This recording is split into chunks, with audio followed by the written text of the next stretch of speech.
So I'm going to give some tips. I would highly recommend doing some inner child work. And often, that's what I was going to say, often people will be like, well, you know, I had a lovely childhood. And so that it can't be that.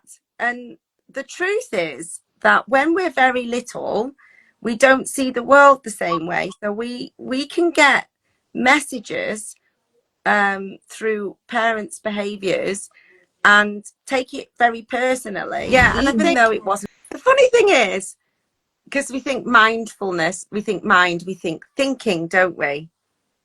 But actually mindfulness is more presence and less thinking. Like not forcing yourself not to think, but sometimes when we want the answer to a problem that we're trying to work out, more thinking and problem solving isn't the solution. Actually, things like I used to love zombie movies. I used to love The Walking Dead. I used to love watching murder documentaries. You know, I know. I used to love true crime as well. Like I used to have true crime magazines. I had a big suitcase full of them. Oh my god!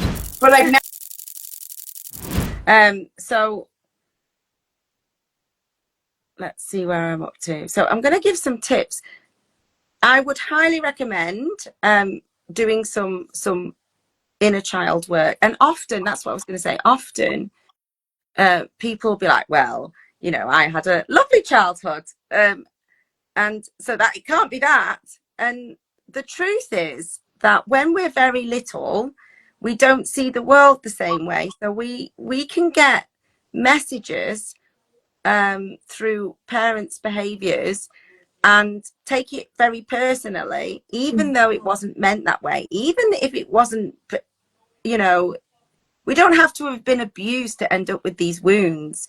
No, I think the thing of if you draw on the wall, or even if, you know, the simple thing is if you were even just about to run out on the road and your parent grabs you, this can feel like, oh my god, what should I do? What should I do? What should I do? You're not connecting it to drawing on the wall. You're not connecting it that you're in danger.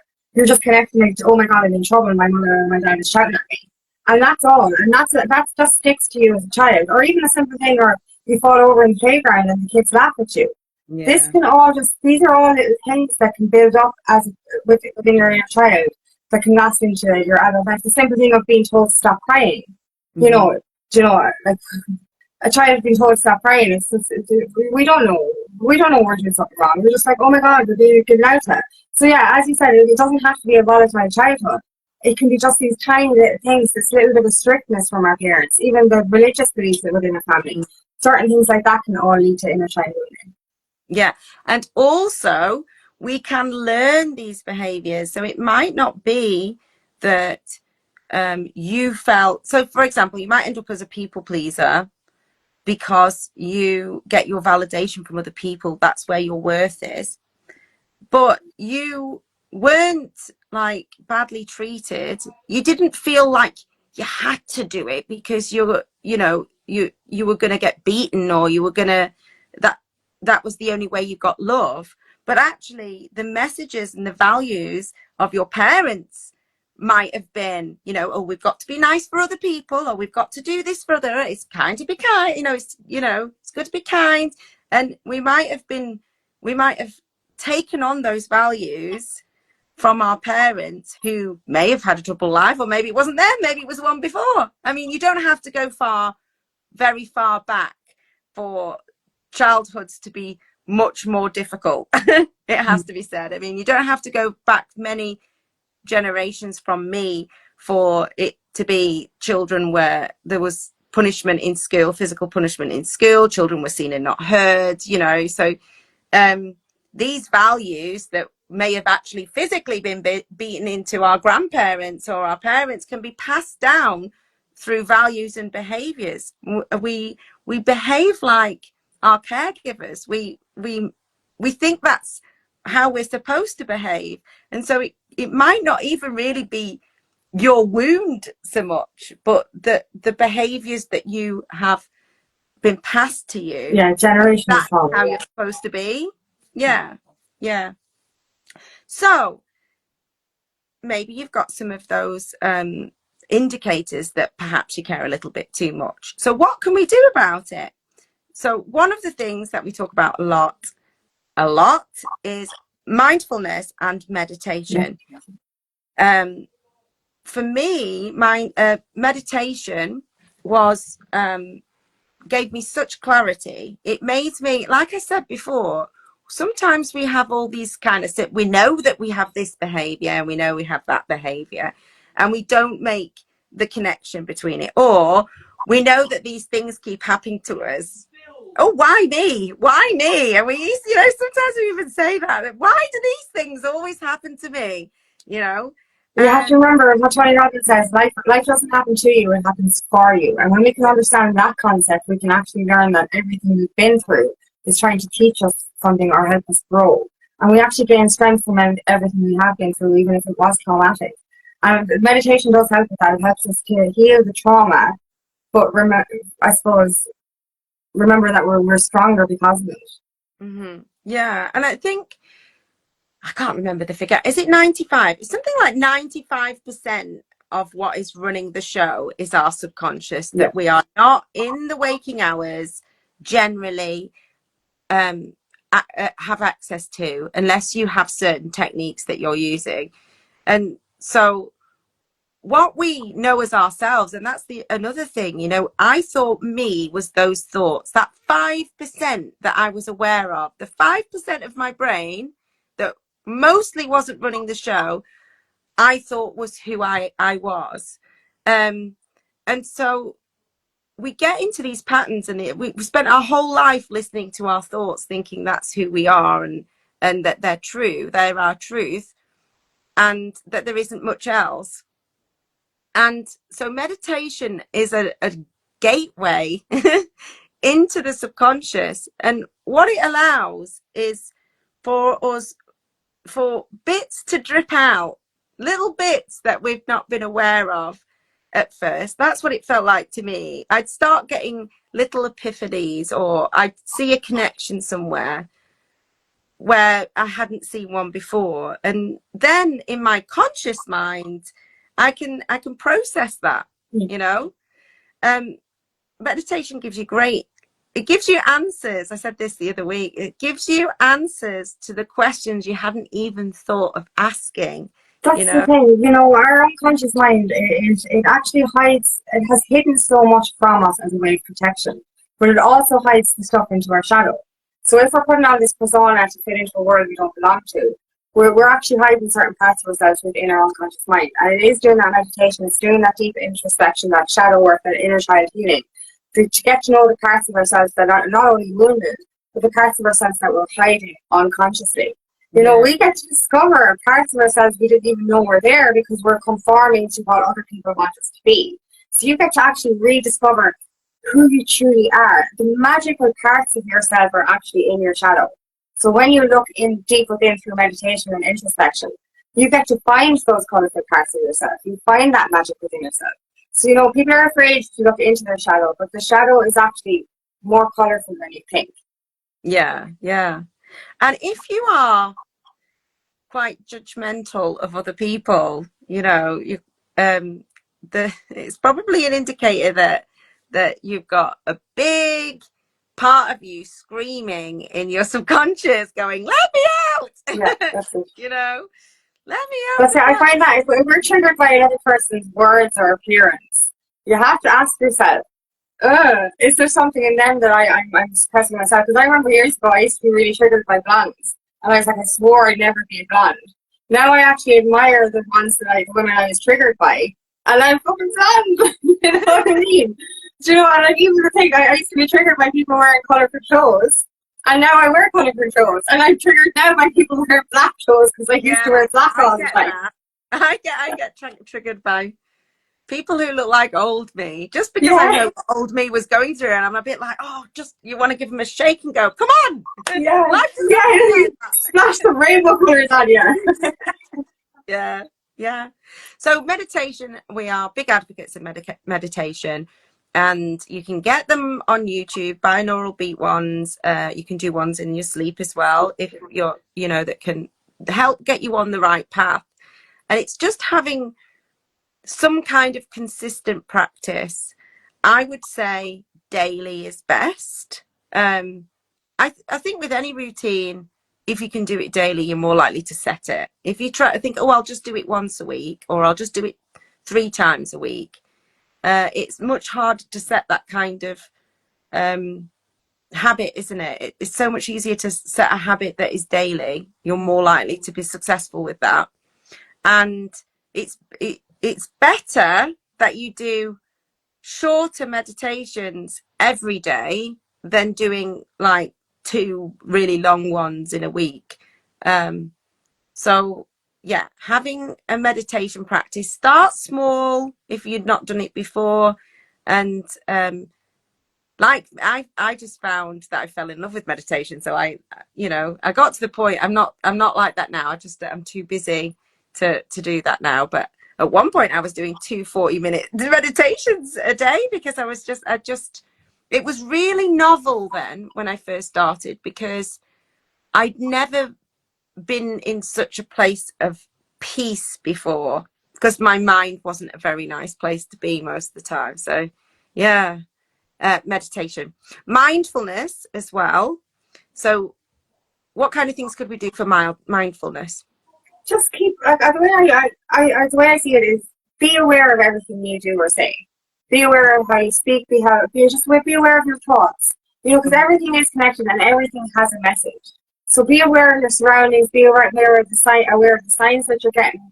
Because there is a little message to be seen in everything. So if there's an obstacle you run into, if there's a detour, if there's a delay, ask it, what is it trying to teach you? What is this trying to show me? Where do I go next? So being mindful is, I suppose, asking those questions as well. That just being aware of every moment and everything. It's self-awareness as well. It's just being awake, because when we're in this conditioned reality, our mind is closed off. We're not aware of anything. The blinkers are on, and we're just doing the same thing over and over and over again. But just open it up, and you can see the vast amount of messages and signs around you, and then you can actually just take everything on board. Yeah, and I think the funny thing is, because we think mindfulness, we think mind, we think thinking, don't we?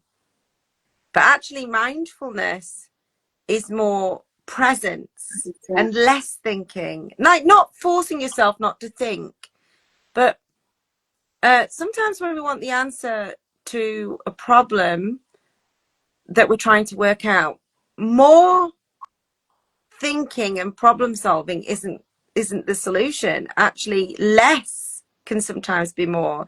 And so if we focus our attention on being inside our body, it can quieten the chatter, the noise. And if you're somebody who is fearful of what other people think, then that noise is probably thinking about what other people are going to think, or predicting what people are going to think, or predicting what is the perfect thing in everybody else's view, And so mindfulness is a really great way to take you out of that chatter, put yourself in your body, and be present in the moment rather than be present in the spiral.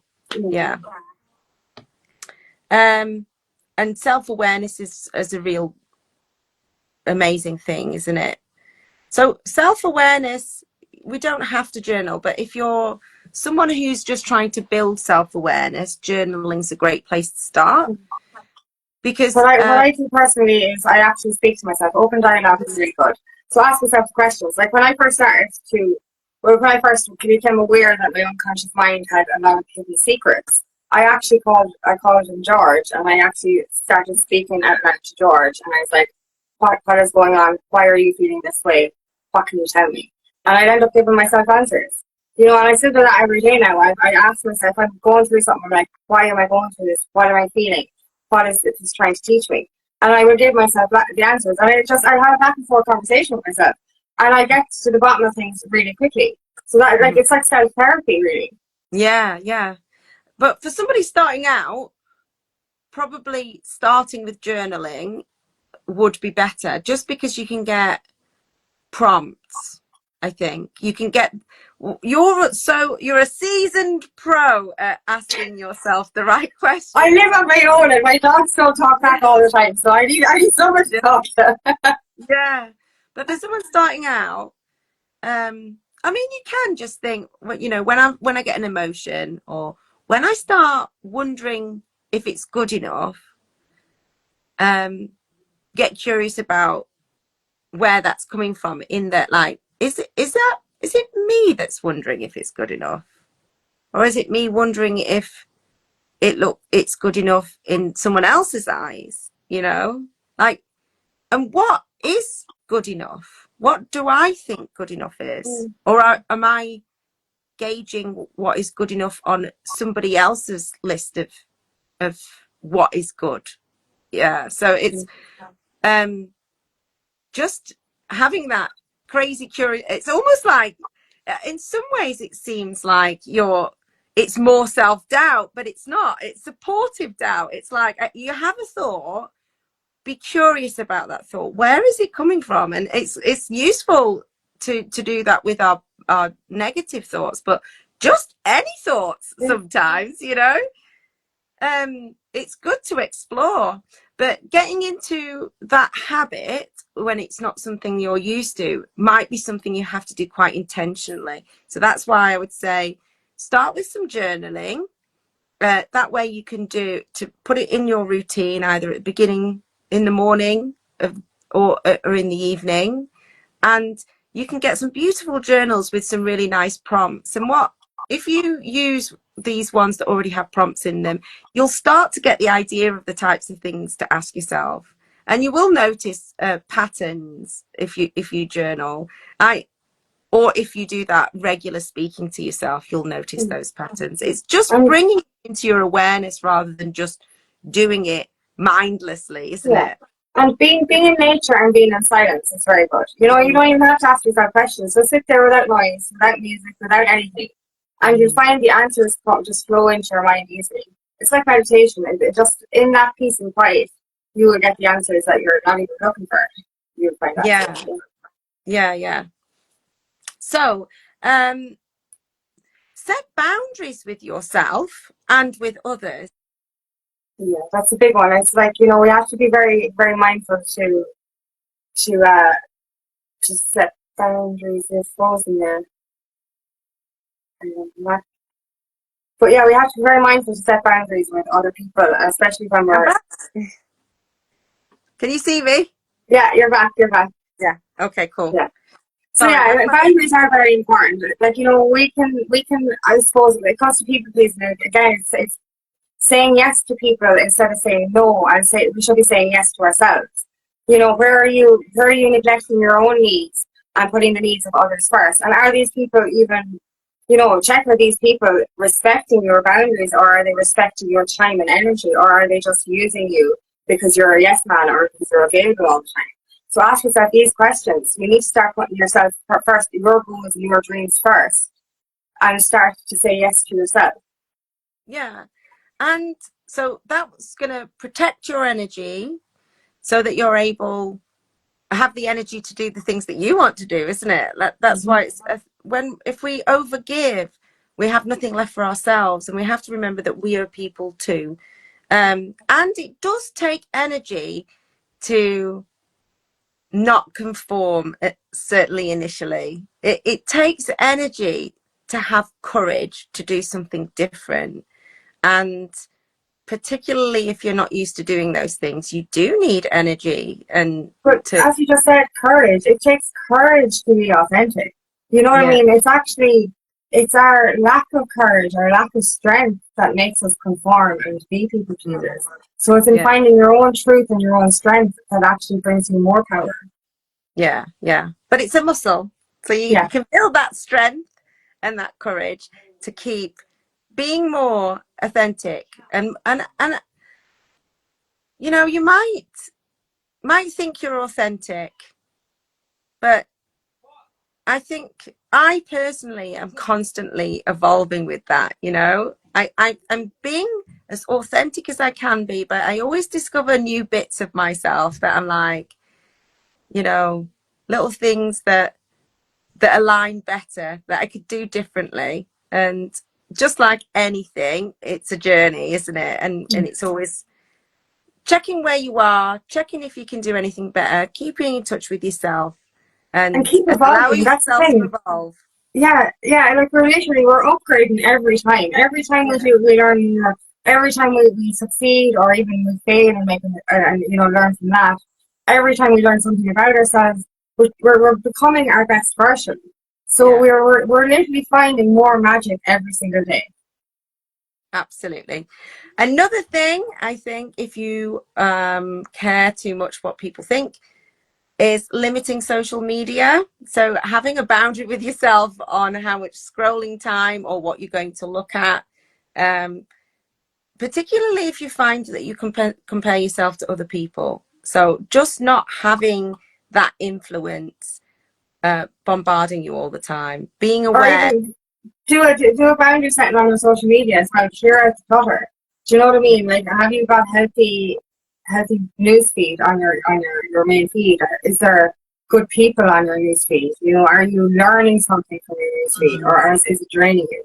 So it's a good idea to go through your friends list and maybe block and delete what you need to. Yeah. Oh, yeah. And also, like, sometimes we follow people through a kind of morbid obsession rather than an inspiration. It's like maybe you should just follow people who are inspirational.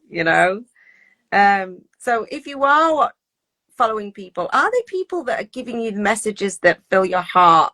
Are they ones that light you up, that make you feel motivated? Or are you following them for the shock value? you know? Yeah. And I think I can recognize. Talking to me, talking to Talking me. to, I know you're a big. I'd have nobody ever probably if I were. You're ruthless, woman, Well, ruthless. like I used to be so like I remember like even when I was after breaking up with my narcissistic ex, like my friend kept saying block him. I'm like, God, we've got history together. I'm gonna put up with his abuse for the rest of my life, even though we're broken up. And then eventually when I did block him, and it was only because I got somebody else that I to block him. But like anyway, I just got to the realization we don't owe anyone anything. If somebody is wrecking your head, block them. Or if you don't want that energy in your circle, block them. I'm sorry, but get out of my energy. Yeah, yeah, yeah. And it's not just social media as well. I think news. you Yeah, I know, don't watch any news at all. Like I don't know what's going on in the world. Like, I'm sorry, like if that makes me a bad person, but I just can't. If it drains my energy, how am I supposed to be productive or help another person or work well in my coaching if I'm watching something that really drains my soul?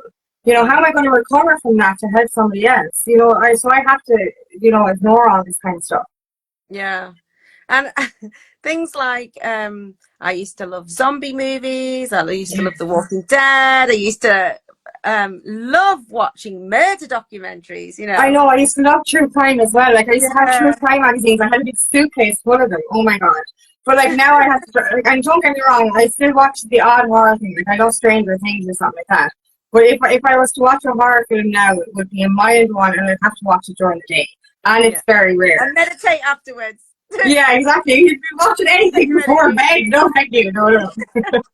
Yeah, so it's not about not doing those things, but um, it's about noticing how much impact it has on your energy levels and how much time you're doing it. Your body, your subconscious does not know the difference. It doesn't know the difference between you watching someone getting murdered for real or for watching it on the TV.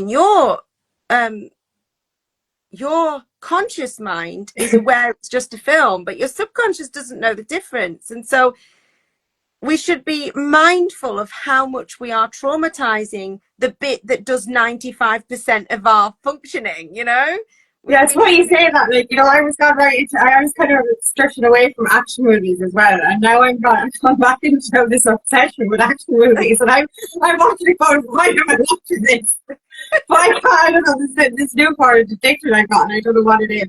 But yeah. Probably have to stop And touching it's this stuff. okay, but it's like everything in moderation, isn't it? I think sometimes, you know, people say I haven't got any time, and I'm like this, you know, I'm so busy, but I still spend far too much time scrolling, you know. And yes, I tell myself, well, my because of my interest and the logarithm, all I'm scrolling through is mainly inspirational reels, you know. And me too, I'm like, minors. this is good for Yeah, me. it's This works for coaching. me. It's coaching stuff. But Yeah. I do try and limit it. Like now, I do small sections. I might do 10 minutes here, 10 minutes there, and 10 minutes, 10 minutes, 10 minutes, because I can't. Oh, I can remember the days.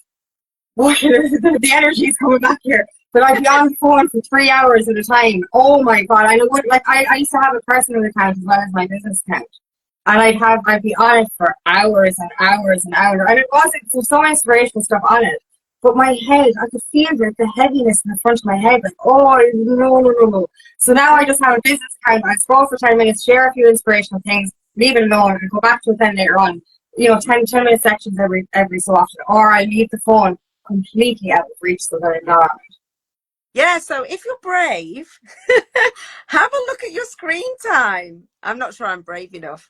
I'll make excuses like it's for work, which it is to some extent. But you can also look at how long you're spending on certain apps, you know, as well. So yeah, definitely think about your social media time and things, and practice self-compassion.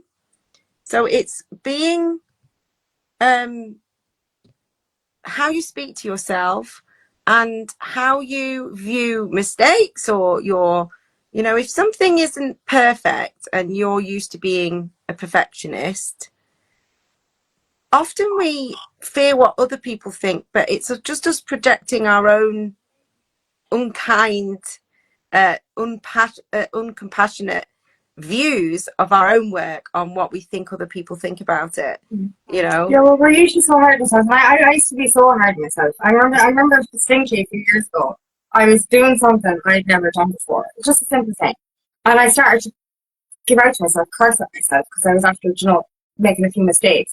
And then I just said, no, no, no, no, no. I didn't do this before. Why am I giving out to myself for, the quote comes to mind. You can't judge a fish for, I don't know, I'm not going to say it, sorry. You can't judge a fish's whole life for its ability to climb a tree or to forever think it's stupid. Do you know what I mean? And like, effectively, if we're doing something for the first time and we call ourselves stupid, that's bullshit. Yeah. We have to practice something. And when we're so angry with ourselves for making a mistake or doing something wrong, it's like, did you know how to do it? No, ask somebody how to do it. Stop giving out to yourself. Yeah. So self-compassion, check how you're speaking to yourself. Notice if you're being harsh.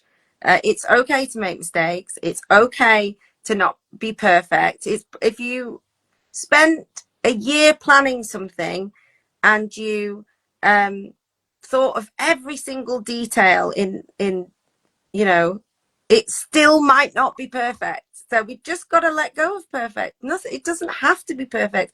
All it has to be is your best shot. And then you have to be compassionate so that you can be able to look at it objectively and see what you did well and how it could be improved. So, because that's how we grow, isn't it? You know, mistakes are how we learn. That's what I say. Exactly. That's what's on my wall for my children that I teach. So, creating rituals, creating a space for yourself can help. Making sure, you know, sometimes if we've got lots of children, we can't even go to the loo on your own at certain, you know, when they're little. Thankfully mine are older, so I don't have that problem now, but I live in a small house, and sometimes getting some space for yourself is difficult, so it's ring fencing some time or a place that is just for you, so you can go and reset I just got the image of building yourself a little kind of potted cupboard under the stairs. yeah, that's what we're gonna do. um Tune into your body, so that using mindfulness, being aware of your body, doing body scans, so that's when you think about different parts. So it's really, I think before I started meditation I didn't really spend any time in my body, you know.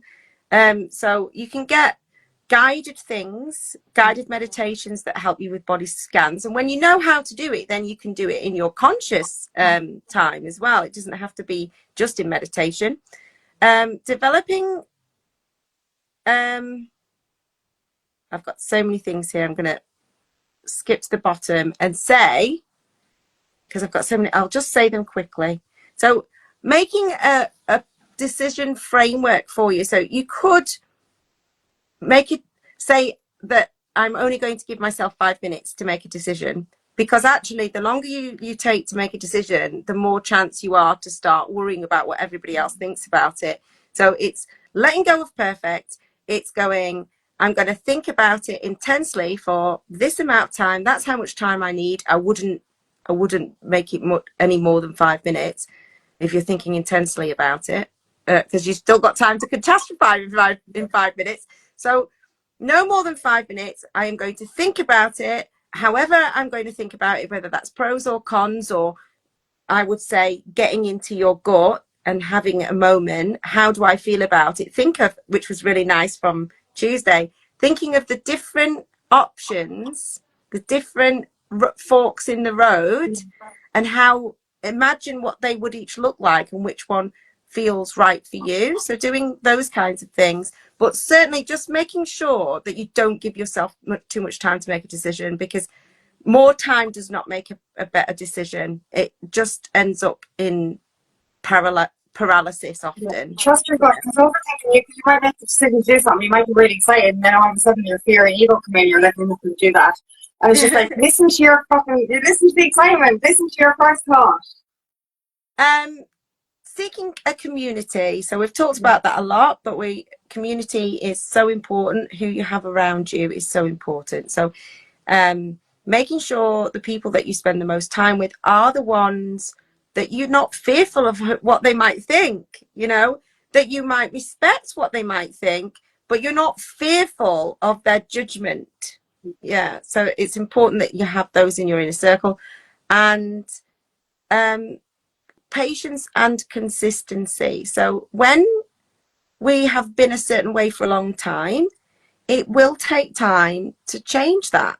And so it's deciding which of those things you think is going to work for you, choosing one to start off with, and being consistent with it. Yeah. Is there anything else? We have well run over today. It's 20 past 7, which is why I was like, oh, I've still got 3 things I'm going to say really fast. So to finish, join Teacher Mindset Matters. It is our free Facebook group for teachers and school support staff who want to get on a growth journey. So search for us. It's Teacher Mindset Matters on Facebook. We're the only one.